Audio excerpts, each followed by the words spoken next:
అందుకని అప్పుడు స్త్రీ పురుషులకి ఏంటంటే భేదం లేదు, ఇతర జీవులతో మనం అంతే. అప్పుడు వాడికి అనిపించింది ఒక్క స్త్రీ ఒక్క పురుషుడి దగ్గరే ఉండి వాడికే పిల్లల కంటే ఈ ఆస్తి ఈ శ్రమ అంతా నేను నీకు ఇస్తా అని చెప్పి ఒప్పందాలు జరిగినాయి ఫస్ట్.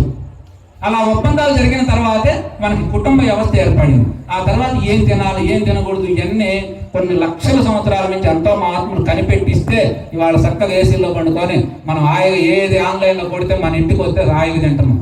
ఎంతమంది కృషి ఫలమో తెలుసా? ఆలోచిస్తూ ఉంటే మనం ఈ భూమాతకి మహాత్ములందరికీ ఎంత రుణపడి ఉన్నాం. మాకైతే ఈ ఆధ్యాత్మికవేత్తలుగా ఉన్నటువంటి దేవుళ్ళు బ్రహ్మంగారు కృష్ణ భగవానుడు ఇట్లాంటి వాళ్ళని చూస్తే మనం ఏం చేస్తే రుణం తెచ్చుకోగలుగుతున్నా. వీళ్ళు చెప్పిన వాక్యాలు భారతం ఉంటుంది. ఒక్కొక్క రోజు భారతం చదువుతూ ఉంటే అందులో ఒక్కొక్క పదం ఒక మంత్రం లాగా ఉంటుంది. ఎంత హృదయాన్ని మెత్తగా పిండుతా ఉంది, ఎంత బాగుంది ఇది అని అనిపిస్తూ ఉంటుంది. అట్లాంటి మాటలు వేదవ్యాస మహర్షి రాసినటువంటి ఆ భారతం ఎంత గొప్పగా ఉంటుందో మన జీవితాన్ని వెంటనే మార్చేస్తుంది. అంత అనుష్ఠాన గ్రంథం. అట్లాంటి గ్రంథం మరి ఎన్నో ఉన్నాయి. అట్లాంటి మహాత్ములకి మనం ఎప్పుడు రుణపడి ఉండాలి, ఎప్పుడు సృష్టి కృతజ్ఞతలు అయ్యి ఉండాలి. సృష్టి మన కోసం పంచభూతాలన్నీ చూడండి, 4 రోజులు లేట్ అయితే ఇప్పటికే వర్షం లేట్ అయిందని బాధపడతా ఉన్నాం. వర్ణదేవుడు కరుణించకపోతే మన పరిస్థితి ఏమిటి? మనం ఏం చేయగలుగుతాం? భూమి సక్రమంగా పండకపోతే మనం ఏం చేయగలుగుతాం? మరి ఎన్నున్నా కూడా వాయుదేవుడు సక్రమం లేక మనం ఏం చేయగలుగుతాం? ఇట్లా పంచభూతాలన్నీ ఎంత క్రమశిక్షణగా నడుస్తా ఉన్నాయి. మనం కూడా ధర్మం ప్రకారం నడుచుకోవాల్సిన బాధ్యత లేదా? అందుకే చతుర్వేద పురుషార్థములు మానవుడు సాధించాలయ్యా. ధర్మంగా జీవించాలి, అర్థకామాలను అర్జించి అనుభవించాలి, మోక్ష జ్ఞానాన్ని పొందాలి. ధర్మం అంటే ఏమిటి? తండ్రిగా నువ్వేం చేయాలి? రాముడే మనకు ధర్మం అనే మాట ఉదాహరణ. తండ్రిగా నువ్వు ఎలా నడుచుకోవాలి, భార్యగా నువ్వు ఎలా నడుచుకోవాలి, అన్నగా నువ్వు ఎలా నడుచుకోవాలి, నీ దేవాలయాల పట్ల నువ్వు ఎలా ఉండాలి, నీ గ్రామం పట్ల నువ్వు ఎలా ఉండాలి, రాజుగా నువ్వు ఎలా నడుచుకోవాలి. ఇవాళ ఇందాక చెప్పాడు మోడీ గారి గురించి. వాస్తవానికి మనం రాజకీయ నాయకుల గురించి మనం మాట్లాడదు. ఎందుకంటే మాట్లాడితే వాళ్ళందరినీ కడిగి పక్కన పెట్టాల్సి వస్తుంది. అందులో ఎవరు మినహాయింపు ఏం కాదు. ఎందుకంటే వ్యవస్థలన్నీ దెబ్బతిన్నాయి. అవన్నీ ఏదో గుడి కంటే మెల్లవేయాలి అన్నట్టు బతుకుతున్నారు. మనం చేసేది ఏం లేదు. రాజకీయం అనేది వ్యాపారంగా మారిపోయింది. దాన్ని మనం చెయ్యం. కానీ మనం ఏమిటన్నది మనం చూసుకున్నప్పుడు మనం ధర్మం ప్రకారం ఇవన్నీ చేయాలి. ధర్మం ప్రకారమే మనం అర్థం అంటే ధనాన్ని సంపాదించాలి. ధర్మం ప్రకారం సంపాదించాలనుకోండి మా అనుభవాలు బ్రహ్మాండంగా. వాస్తవానికి ఈ గుళ్ళో ఇందాక మన వాళ్ళు భక్తి లేదు అది అంటారు. ఈ గుళ్ళో యువతకి చైతన్యం ఉంది కాబట్టి ఈ వ్యవస్థలన్నీ మనం నిర్మాణం చేయగలిగాం. పెద్ద వయసు వాళ్ళు చేయరు. ఎందుకంటే యువత ప్రోత్సాహం ఉంటే పెద్ద వయసు ఖాళీగా ఉన్నాడు కాబట్టి కానీ ఆడు కూర్చొని ఈ చెక్కే కాళ్ళు చూసే కాళ్ళు చూస్తున్నాడు. యువతలో లేని పెద్దవాళ్ళు చేయగలుగుతారా? పెద్దవాళ్ళకి వాళ్ళు ఏమిటంటే వాళ్ళు మంచి చేద్దాం, ఏదో ప్రజలకు మనం బాగున్నాం. ఈరోజు మన కుటుంబం ఒకప్పుడు మనకు తినడానికి లేదు, ఇవాళ చక్కగా మన కుటుంబాలన్నీ బాగున్నాయి. ఏమో దేవుడు కంటే మనం పెట్టి ఏం పోతుంది, మంచి చేస్తే ఏం పోతుందని ఇవాళ పెద్దలందరూ మహాత్ములందరూ పూనుకొని ఇంత గొప్ప ఆలయాలు ఈ పల్నాడు ప్రాంతం అంతా తిరుగుతుంటే ఇంత రాజు నిర్మాణం ఎక్కడ చిన్న సిమెంట్ వాడకుండా మరి శంకుస్థాపన దగ్గర నుంచి శిఖరం దాకా మరి కట్టుకోవడం అనేది ఈ ప్రాంతం మొత్తానికి ఇది మనది ఒక కేంద్రం కావాలి. వాళ్ళందరూ దర్శించాలంటే మన కార్యక్రమాలు ఇవన్నీ పెంచుకోవాలి. ఇట్లా ధర్మంగా బ్రతుకుతూనే అర్థం అంటే ధనం, భూమి, డబ్బులు, బంగారం, నువ్వు ఏదైనా అర్థం లేని వాడి మాట వ్యర్థం. కలియుగం అని కాదు, ఏ యుగంలోనైనా ధనం లేని వాడి మాట ఏం చెల్లుబాటు అవుతుంది? అందుకని ధనం సంపాదించొద్దని చెప్పట్లో మన శాస్త్రం. చతుర్వేద పురుషార్థం అనే మాట మనకు అన్ని గ్రంథాలు నిక్కచ్చిగా చెబుతుంది. అసలు ఈ గ్రంథం యొక్క సారాంశం ఏమిటంటే చతుర్వేద పురుషార్థాలు సాధించడమే. రామాయణం యొక్క సారాంశం అది. అలా ధర్మంగా జీవిస్తూ అర్థాన్ని అర్జించాలి. కామం అంటే కోరికలు, వాటిని అదుపులో ఉంచుకొని ఎప్పుడు ఎక్కడ ఎలా ప్రదర్శించాలో అలా ప్రదర్శించాలి. అలా ప్రదర్శించినటువంటి వాడు చక్కగా జీవితాన్ని ఆనందంగా జీవించగలడు. అట్లా కాకపోతే ఎంత సిగ్గుచేటు మొన్న అసలు ఈ సమాజంలో మనం ఇట్లా ఉన్నామా అనిపిస్తుంది. ఒక 10-12 సంవత్సరాల పిల్లలతో 14 కలిసి హత్యాసేయడం అంటే అసలు ఇది మన మానవ లోకంలోనే ఉన్నామా అనిపించింది నాకైతే. 14-15 సంవత్సరాల పిల్లలు 14 మంది కలిసి అత్యాచారం అంటే ఏమిటి? అంతకు తర్వాత మళ్ళీ 6 అంట. ఇవన్నీ ఎక్కడున్నాయి ఈ లోకంలో? ఇవన్నీ గుట్టకాలు పెరిగిపోతున్నాయి. మద్యం అసలు యువతంతా సాయంత్రం వస్తుంటే మేము అరుగుల మీద 4 పిల్లలు కూర్చోవటం, 2 గ్లాసులు, 2 వాటర్ డబ్బాలు, 2 గుడ్లు పెట్టుకోవడం, ఆడ కూర్చోవటం. వాడి వయసు ఎంత? 25 ఏళ్ళు. వాడు రకం తాగుతా ఉన్నాడు. తాగి వ్యసనాలకు లోనయ్యి 30 ఏళ్ళు 35 ఏళ్ళు వచ్చేసరికి వాడు పుట్టుకున్న బాధలు, కట్టుకున్న భార్య ఏం కావాలి, పుట్టిన పిల్లలు ఏం కావాలి? ఎవడు చెబుతాను బాధ్యత? ఆ అమ్మాయి జీవితం అంత ఏమైపోవాలి? ఎవడు అదుపులో పెట్టాలి? ఇవన్నీ. అందుకనే బుద్ధ భగవానుడు చెప్పింది ఏమిటంటే సంఘం శరణం గచ్చామి. సంఘం అనేది చాలా గొప్పది. ఎందుకంటే ఈ రోజు ఇంత వాతావరణం మీరు సృష్టి చేసుకోగలిగారంటే మీలో గొప్పతనం ఉంది కాబట్టి, మీలో మంచి వ్యక్తులు ఉన్నారు కాబట్టి ఇదంతా నిర్మాణం చేయగలిగారు. గ్రామం అంటే మీరు ఏదో గ్రామం అంటే అది ఏదో రేవుడి చెరలు అనుకోబాకండి. గ్రామం అంటే మీరు, గ్రామం అంటే మనందరం. దేశం అంటే మట్టి కాదు మనుషులు అన్నట్టు, దేశం అంటే మట్టి మనుషులు. గ్రామం అంటే వేరేవాడు కాదు, నీ కుటుంబం అంతా నీకు గ్రామం కూడా అంతే. గ్రామం పట్ల మనం బాధ్యత వహించారు కాబట్టి వాళ్ళు ఇదంతా మనం చేసుకోగలిగాం. జాతి పట్ల, గ్రామం పట్ల, దేశం పట్ల, మన హైందవ సంస్కృతి పట్ల ఇవన్నీ మీరు బాధ్యత ఉంది కాబట్టి చక్కగా ఎంత గొప్ప నిర్మాణం చేయగలిగిందంటే మాటలో ఎవడైనా భక్తులు వచ్చి చూస్తే కళ్ళమ్మ నీళ్ళు వస్తే ఆనంద బాష్పాలు ఏమున్నాయి రాని. ఎందుకని మీ కృషి, మీ సంకల్పాలు అంత గొప్పగా ఉన్నాయి. దేవుడు విగ్రహాల దగ్గర నుంచి, పీఠాల దగ్గర నుంచి అన్ని కొలతల ప్రకారం తీసుకొని అంత గొప్పగా చేయగలిగారు. అందుకని సమాజం అనేది ఎవడిపోతే మాకెందుకు, ఎట్టపోతే మాకెందుకు అనుకుంటే ఇవాడు వాడిపోతాడు, రేపు వాడి సవాసం బట్టి మన పిల్లగాడు పోతాడు, అందరూ పోయే పనుగానే ఉంటుంది. అందుకని సమాజం బాగుండాలంటే మనందరం కూడా బాధ్యత వహించాలి. ముఖ్యంగా 50 ఏళ్ల లోపు ఉన్నటువంటి యువత జాగృతి అయ్యి, ఎందుకంటే ఇతరుల కోసం కాదు. ఇప్పుడు నా వయసు ఎంత చెప్పండి, నాకు 50, 25 ఏళ్ల వయసులో ఇందులోకి వచ్చా. నేను ఈ మూతను 10 ఏళ్ళు 15 ఏళ్ళు సంవత్సరానికి 2 లక్షలు సంపాదిస్తున్నా. వ్యాపారం ఉంది వదిలేసా కాదు. నాకు ఇచ్చిన జ్ఞానం, ఈ వయసు, ఈ యవ్వనం, ఈ అందం, ఇదంతా భగవత్ పాదాలకు అర్పణం చేయాలి.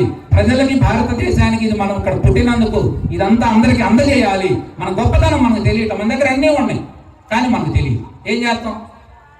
అందుకని మరి ఆ భగవంతుని కృప వల్ల, నా యొక్క కృషి వల్ల అచ్చం భగవంతుడని అన్నాం అనుకో, ఏమో ఆయన అదృష్టవంతుడు, ఆయనకు అబ్బింది అనుకుంటాం. బ్రహ్మం గారు, కృష్ణుడు ఇతరులు చూసినట్టు నేను చూడలేను. ఇతరులు ఏంటంటే ఆయన మహిమానితుడు అంట కాదు, ఆయన జీవితాల్లో చొచ్చుకుపోయి చూస్తే వాళ్ళ హృదయ వేదన ఆర్థికంగా చితికిపోయి, ఎంత కృష్ణుడు అంటే ధనికుడు, ఆయన వాళ్ళ నాన్న రాజు కాబట్టి ఇబ్బంది లేదు. బ్రహ్మం గారు పాపం ఏమన్నా తల్లిదండ్రులు లేరు, అత్తామామలు సరిగ్గా లేరు, మరి సంతానం 6 సంతానం, ఏం బ్రతకాలి రాయలసీమ ప్రాంతాల్లో చెప్పండి.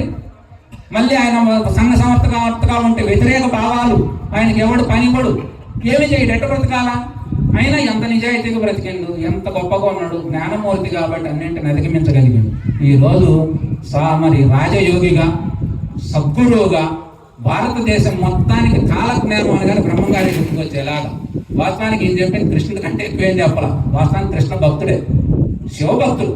మన ఆత్మలు చెప్పే మాట ఏంటంటే బ్రహ్మం గారు విష్ణు యొక్క అంశతో జన్మించిండు, కానీ ఆయన అడ్డగొట్టు పెట్టుకుంటూ బ్రహ్మాండ శివారాధన చేస్తాడు, శివభక్తుడు.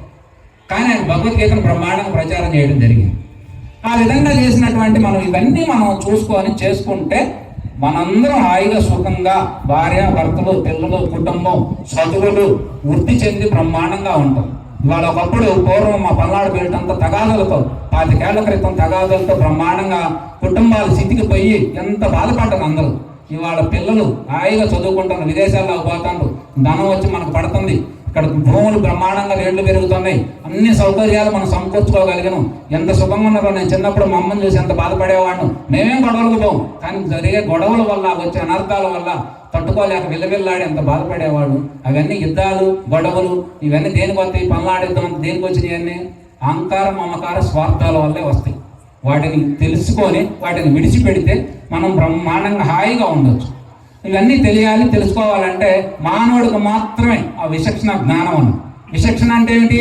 ఏది మంచి, ఏది చెడు, ఏది చేయాలి, ఏది చేయకూడదు, ఏది తినాలి, ఏది తినకూడదు, ఈ మానవుడికి తెలిసినంతగా ఎవరికి దృష్టిలో ఏ జీవికి తెలియదు.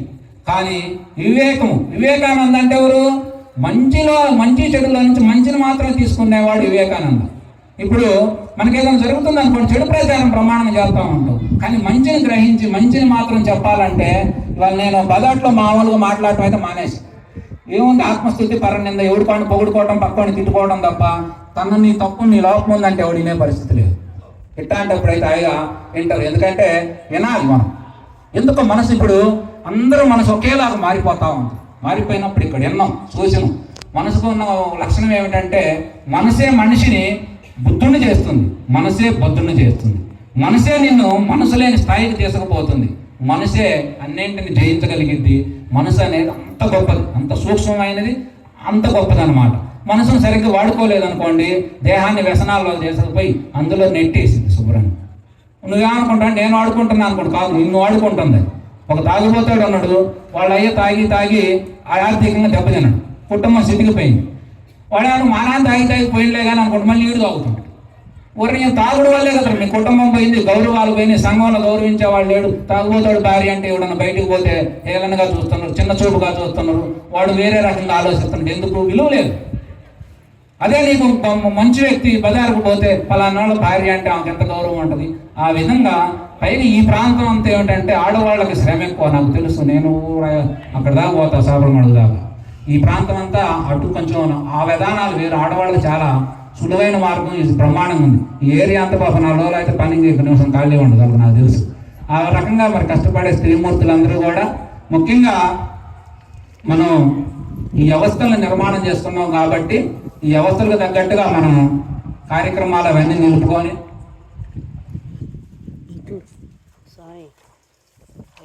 వారానికి ఒకసారి అన్న కార్యక్రమాలు అవి చేసుకోండి. ముఖ్యంగా మన వాళ్ళు ఇందాక చెప్పింది ఏంటంటే ధ్యానం చేయండి, జపాలు చేయండి. ఇవన్నీ అందరికీ జరిగే పని కాదు. మీలో ఆసక్తి ఉన్నవాడికి, శ్రద్ధ ఉన్నవాడికి, దీని సంగతి ఎందుకు తేలుద్దాం అనుకున్న వాడికి, వాళ్ళకి మాత్రం అవన్నీ వర్తిస్తాయి. మరి మేమేం చేయాలా? మీరు ఏం చేయాల్సిన పని లేదు. చక్కగా మీ ధర్మాలు, కుటుంబ ధర్మాలు మీరు చేసుకోండి. మీకు ఉదయం వీలైతే ఉదయం కుదిరితే స్నానం చేసి, ఎందుకంటే మనం ఏ పని చేసినా స్నానం చేయకుండా చెయ్యం. స్నానం చేయాలి, పూజ చేయాలి. మరి ఆడవాళ్ళు రోజు తల స్నానం చేసి తల స్నానం రోజు చేయాల్సిన పని లేదమ్మా. ఎందుకు? అవసరం ఏముంది? మనం ఏదైనా పొగడానికి చోటకు పోతాం, ఏదైనా సరే చనిపోతేనో లేదా పుష్పావతి అయితేనో ఇంకేదైనా ఫంక్షన్కి వెళ్తాం. అట్లా తప్ప ఏదో భార్యాభర్తల పరంగా స్నానాలు చేయాల్సిన పని లేదు, రోజు ఇబ్బంది పెట్టుకోవాల్సిన పని లేదు. వీలైతే ఉదయం, లేదనుకో కనీసం సాయంత్రం అనేది తప్పనిసరిగా ప్రతి ఇంట్లో ఇవాళ దేవుడి పీఠం ఉంది. చక్కగా మీరు 6 7 టైం లేదు. టైం ఎందుకంటే నేను నా ఉద్దేశం టైం పెట్టి క్రమశిక్షణ పెడతామంటే క్రమశిక్షణ కంటే పని మానే. క్రమశిక్షణ లేదు, వెసులుబాటు ఉంది, స్వేచ్ఛ ఉంది, చేద్దాం. అది అవసరం అనుకుంటే మీరు చేయగలుగుతారు. చక్కగా పీఠం దగ్గర కూర్చోండి, చక్కగా కార్యక్రమాన్ని దీపారాధన చేసుకోండి, కాసిన మంచినీళ్ళు పెట్టండి, కాస్త బెల్లం ముక్క పెట్టండి, ఒక హారతి ఇవ్వండి, 10 నిమిషాలు మౌనంగా కూర్చోండి. ఓం నమ శివాయ. మన మంత్రం శివుడు మహాదేవుడు బ్రహ్మాండంగా ఉన్నాడు. బ్రహ్మంగారి గురుమంత్రం ఉన్నది ఓం నమో నారాయణాయ. అమ్మవారి మంత్రం శ్రీమాత్రే నమః. ఈ మధ్య బ్రహ్మాండంగా వారాహి అమ్మవారి బ్రహ్మాండంగా ప్రాచుర్యం చెందుతా ఉన్నాం, లక్ష్మీదేవి అంశ. ఆ మంత్రం ఈ ఇష్టం. నేను ఎందుకంటే ఒక మంత్రం కాదు, ఒక్కొక్కరికి మనకి ఒక పద్ధతి కాదు. మనకి అనేక రకాల ఆరాధనలు ఉన్నాయి. ఆ ఆరాధనలో ఒక్కొక్క మూర్తికి ఒక్కొక్కరు ఇష్టపడతా ఉంటాం. మీరు ఎంతో ఇష్టపడి ఆరాధించబట్టే బ్రహ్మంగారి గుడి ఎందుకు కట్టారు. బ్రహ్మంగారి గుడి ఇంకొకళ్ళు ఎందుకు కడతారు? ఎందుకంటే మనం ఆరాధించేదాన్ని మనం అంత చేయగలుగుతాం. అందుకని మీకు ఏది ఇష్టమో అది సాయంత్రం పూట ఖచ్చితంగా స్త్రీమూర్తులు ఆ దీపారాధన చేసుకోవాలి. అవసరమైన మగవాళ్ళు చేస్తే ఇంకా మంచిది. కార్యక్రమాలకి చెడు అలవాట్లకు దూరంగా ఉండాలి, మంచిగా ఉండాలి. పండుగలప్పుడు ఎన్ని ఉంటాయమ్మా జీవితంలో, పనులు లేకుండా ఎప్పుడూ ఉండవు. ఇట్లాంటి ముఖ్యమైన పండుగలప్పుడు ముఖ్యం పెందలాళ్ళు లేచి 4 ఇంట్లో పనులు ఏమైనా ఉంటే సందకాడి పెట్టుకొని ఆ తర్వాత 4 స్నానాలు చేసి భార్య భర్తలు పిల్లలు కుటుంబ సమేతంగా ఆలయానికి రావాలి. అర్చక స్వామి చక్కగా మీ అందరికీ మీ నామాలు గోత్రాల మీద చక్కగా అర్చన కార్యక్రమాలు చేస్తాడు, తీర్థ ప్రసాదాలు ఇస్తారు. ఇవన్నీ మనం చేసుకోవాలి. ఒకప్పుడు ఇవన్నీ చేస్తుంటే ఏదో తప్పు అనుకునేవాడు. ఇవాళ గుడికి పోవటం, బొట్టు పెట్టుకోవటం, ఇందా బొట్టు గురించి చెప్పారు. మన పిల్లలు బడికి పోయినా, ఇంట్లో ఉన్నా, బయటికి పోయినా ఎవడు వచ్చినా చక్కగా బొట్టు పెట్టుకోవాలి. అలా బొట్టు పెట్టుకుంటే దాని ప్రభావం చాలా గొప్పగా ఉంటుంది. ఎందుకంటే బ్రహ్మంగారు బోధించినటువంటి షట్చక్రాలు అంటే 7 రకాల చక్రాలు మన బాడీలో ఉంటాయి. ఆ చక్రాల కథ చెబుతుంటేనే ప్రజలు కిట్టనే కూర్చొని చెబుతుంటే కక్కయిపోయి షట్చక్రాలు ఉన్నాయని చెప్పి ముత్తిని కత్తి తీసుకొని మరి నరకటం జరిగింది. మూర్ఖుడు తెలియక. చక్రాలు అనేవి మనం జ్ఞానంతో చూడాలన్న ఆయన దేహంలో ఉండవు అని చెప్పి మళ్ళీ ఇంటికి పోయి బోధించి మళ్ళీ ఆమె పాపం బతికించింది మహానుభావుడు. ఆ షట్చక్రాల్లో మనకు మూలాధారం దగ్గర నుంచి మరి ఇక్కడ ఆగ్నేయ చక్రం ఉంటుంది, సహస్రాలు ఇక్కడికి చేరాలి. ఇక్కడికి చేరిన వాడు ఇందా మనం చెప్పుకున్న విష్ణు కథ ఉందే, అక్కడికి చేరినట్టు లెక్క. లేదనుకో ఈ కిందే ఉంటావు తామసిక గుణంలో ఈ కార్యక్రమాల్లో అని చెప్పి ఆ షట్చక్రాలు మరి ఇది ఆగ్నేయ చక్రం అనేది ఇక్కడ ఉంటుంది. దానికి మీరు పొట్టు పెట్టుకుంటే దాని తేజస్సు ఉంటుంది. ఎవడు నీ వైపు చూసినా కూడా నువ్వు ఆకర్షించగలుగుతావు. తిడదాం అనుకున్నాడు తింటాడు, నమస్కారం పెడతాడు. లేకపోతే పెద్దగా తిడదాం అనుకున్నాడు ఏంటి ఐదు చేసిన అంటాడు వచ్చి. ఎందుకంటే బొట్టుకున్న విలువ అంత గొప్పది. మన భారతీయులు ప్రతి దాని గొప్పగా కనిపెట్టారు. ఇప్పుడు నాకేది కొత్తగా కనిపెట్టాలని ఇట్లా వాళ్ళు కనిపెట్టని మనం వాడుకుంటే చాలు, అంతకంటే మనం ఏం చేయాల్సిన పని లేదు. మనం కొత్త కనిపెట్టేది ఏముంది అనేది ఈ రకంగా మనకి గొప్పగా నిర్మాణం ఇవన్నీ చేశారు. మీరు పండుగలప్పుడు ఖచ్చితంగా ఈ గుడి ఆ గుడి, ఏ పండుగ అయితే ఆ గుడికి మీరు అందరూ కుటుంబ సమేతంగా పోవాలి. ముఖ్యంగా పిల్లలు పుట్టినరోజులు ఇప్పుడు వచ్చేసరికి ఎట్ట పడితే అట్ట చేస్తాం. దీపాలు ఆర్పే సంస్కృతి అసలు మంది కాదు. దీపాలు ఎందుకు ఆర్పాలి? మనం దీపాలు వెలిగించే సంస్కృతి మంది, ఆర్పే సంస్కృతి కాదు. పుట్టినరోజు పిల్లలైతే దేవుడి గుడి దగ్గర ఒక పెట్టి మనం ఏవైతే పదార్థాలు ఉంటాయో ఆ పదార్థాలన్నీ పెట్టి పిల్లగాడి చేత దీపం వెలిగించి ఆయన ఈ జీవితంలో వెలుగులు నింపి ఈ రోజు నుంచి ఆయన దేవుడికి దండం పెట్టించి తర్వాత తల్లిదండ్రులు దండం పెట్టుకొని అక్షంతలేసి ఆ రోజు పుట్టినరోజు పండుగ నాడు గుడికి వచ్చి అర్చక స్వామి చేత ఆశీర్వదించుకొని అవసరమైతే ఇంకా కొంత అదనంగా ఇచ్చి పేదవాళ్ళకి 10 మందికి దానం చేసి ఇవన్నీ చేయాలి. పెద్దవాళ్ళు పోయిన రోజు అవసరమైతే ఇట్లాంటి కార్యక్రమాలు పెట్టుకోవాలి. తల్లిదండ్రులు మర్చిపోకూడదు. తల్లిదండ్రులు మర్చిపోతే నువ్వు ఎక్కడున్నావు? తల్లిదండ్రులు లేకపోతే మనం లేవు కదా. ఆ మొత్తం నీకు ఆస్తి ఇచ్చింది వాళ్లే కదా. నిత్యం నిన్ను వెతకాలని చెప్పి తపన పడిన తల్లులు వాళ్లే కదా. నీవు ఆ సృష్టిలో తండ్రి పాత్ర లాంటి గొప్ప పాత్ర నాకు ఇంకోటి కనపడలేదు. ఎందుకంటే ఇద్దరు స్నేహితులు వస్తాం, ఈయన 10 నిమిషాలు కాదు ఎక్కువ చెప్పిండు ఏం నేను మొత్తం చెప్పేసిండు అనుకోండి. అదే నా కొడుకు పక్కన కూర్చొని వాడు చెబుతా ఉంటే చూసి ఆనంద పరవశం చెందింది మనసు. ఎందుకని ఏ తండ్రి అయినా నీవు ఇవ్వడం వచ్చి నీకంటే నీ కొడుకు గొప్పవాడు అంటే వాడు హృదయం పొంగిపోతా ఉంటుంది. ఆ తండ్రికి ఉన్న ఫీలింగ్ అంత గొప్పది. కానీ ఈ స్నేహితుడు కాదు, ఆఖరికి దేవుడు మీ దేవుడు గొప్పవాడు అన్న దేవుడు గొప్పవాడు అంటాడు. అంటే దేవుడు కంటే కూడా కొడుకు అంటే కొడుకు తన ఆత్మ, అంటే తను పోయినా కూడా కొడుకుంటే తన వంశం తాను బ్రతుకున్నట్టే లెక్క. ఇది ఎక్స్ప్రెషన్లో వస్తుంది. తండ్రికి ఆత్మ ఏమిటి అంటే తండ్రికి ఆత్మ కొడుకు బ్రతుకుంటే తండ్రి బ్రతుకున్నట్టే. అది పరంపర నడుస్తూ ఉంటుంది. ఈ విధానంలో మనం పుట్టిన రోజులనే మనం అలా చేసుకోవాలి. తిక్కల కార్యక్రమాలన్నీ చేసుకుంటుంటాం. అంతేకాదు చెప్పుకుంటూ పోతే చాలా ఉన్నాయి. పండుగలు వస్తాయి, అసలు రాజకీయ నాయకులు బొమ్మలు పెడతాం, రాజకీయ నాయకులు ఊరేగింపులు. అసలు వాడికి మనకేం సంబంధం? వాడు ఏమి ఇచ్చిండు? నీకు అనిచ్చిండా? వాడు మీ తాత మీ తండ్రి దేనికి సంబంధించిన వాడు? ఏడో నీకు కొంత కులం ఉంది, ఆధారం. ఏం కులం వాడు పెట్టుకుంటావా? రాజకీయ నాయకుడు ఫోటోలు పెట్టుకుంటావు, రాముడి ఫోటో పెట్టుకో. నాయకుడు ఎలా ఉండాలో జీవించిన వాడు కుమారస్వామి ఫోటో పెట్టుకో. సకల దేవతలకు సైన్యాధ్యక్షుడు. దేవతలు మొత్తం ఆయనకు అనేక వరాలు సమర్పించి యుద్ధం చేయించి తారకాసురుడిని సంహారం చేసింది. కుమారస్వామి తమిళనాడులో ఎంత ఆరాధ్యుడు, మనకు రాముడు అందరికీ తెలిసింది. మరి ఇట్లాంటి నాయకులు పెట్టుకోవాలి. అవసరం అయితే మనకి బళ్ళ మీద సినిమా వాళ్ళ ఫోటోలను, రాజకీయ నాయకుల ఫోటోలు ఏం వాడు మనకేమిస్తాడు చెప్పండి? వాళ్ళు మన దగ్గర తీసుకోవడం తప్ప మనకి 2000 చోటు కొనుక్కుంటాడు, 5000 మనం అమ్ముకుంటాడు. ఏం చేస్తాడు? అసలు అంతకుముందు రాజకీయ నాయకుల ఆస్తులు అంతా ఎవరైనా చూడండి మీరు. ఏ నాయకుడు మనకు పేరుతో పని లేదు. ఎలక్షన్కి పోటీ చేయక ముందున్న నాయకుడు ఆస్తి అంతా ఇవాళ వాళ్ళ ఆస్తులు అంతా మీరు చూసుకోండి. వాళ్ళ మహానుభావులు అందామా, బ్రహ్మంగారి మహానుభావుడు అందామా? జీవితం మొత్తం సినిమా యాక్టర్లు పిచ్చింది అంతకంటే ఎక్కువ ఉంది. కాదు రాజకీయ నాయకుల ప్రభావం మనకు ఎక్కువ ఉంటుంది. మా నాయకుడు మహానుభావుడు. ఏం మహానుభావుడు?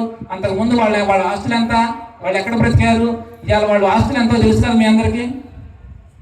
అంతకుముందు మనకు రాజకీయాల్లోకి వచ్చేవాడు అతనికి ఉన్నటువంటి 100 ఎకరాలు 50 ఎకరాలు పేదలకు దానం చేసి ప్రజల సేవ చేద్దామని వస్తే ప్రజల హృదయాల్లో నిలిచిపోయేవాడు. ఇవాళ మన డబ్బులు మనకిచ్చి మళ్ళీ మన దాంట్లో వాళ్ళు 10% కొట్టేసి వాళ్ళ తాత పేరు, అయ్య పేరు, అమ్మ పేరు, రేపు పుట్టపోయి మనవాడి పేరు కూడా పథకాల పేర్లు పెట్టుకొని ఇవన్నీ మనకు చేస్తూ ఉంటే మనం మహానుభావుడు అనుకోవడం కంటే అంతకంటే అజ్ఞానం మూర్ఖత్వం మరి ఒకటి ఉంటుందా?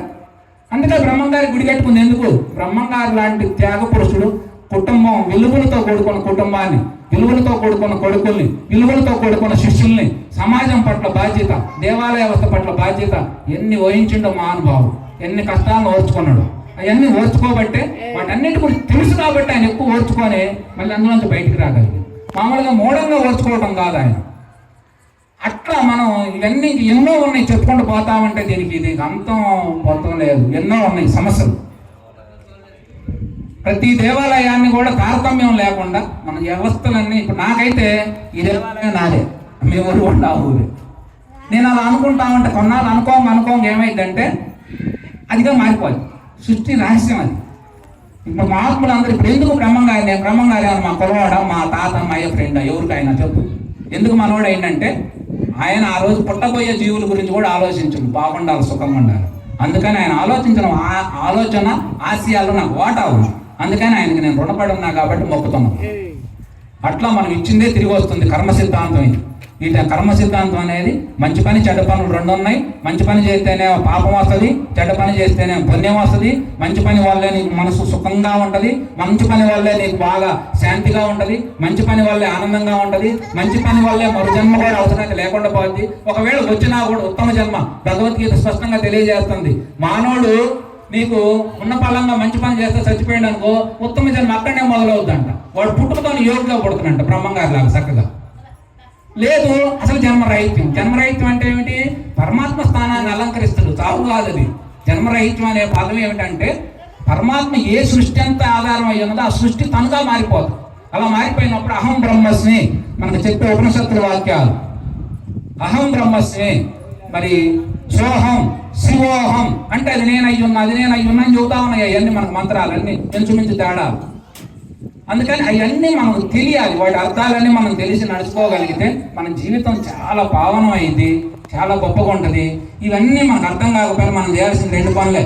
చక్కగా కూర్చొని భక్తి నామస్మరణ కలియుగంలో పైసా పెట్టుబడి లేకుండా నిద్రపోతున్నా, మెలుకున్నా, కూర్చున్నా ఓం నమ శివాయ, తగ్గినా ఏం చేసినా నమ శివాయ, నారాయణ, హరే కృష్ణ, మీకు ఇష్టం వచ్చిన ఒక మంత్రాన్ని పట్టుకోండి. ఆ మంత్రంలో మనసు నిరంతరం లయం చేయండి. నామస్మరణ అనేది అంత గొప్పది. నిద్ర పట్టకపోయినా కూడా ఊగ పిచ్చి ఆలోచించద్దు.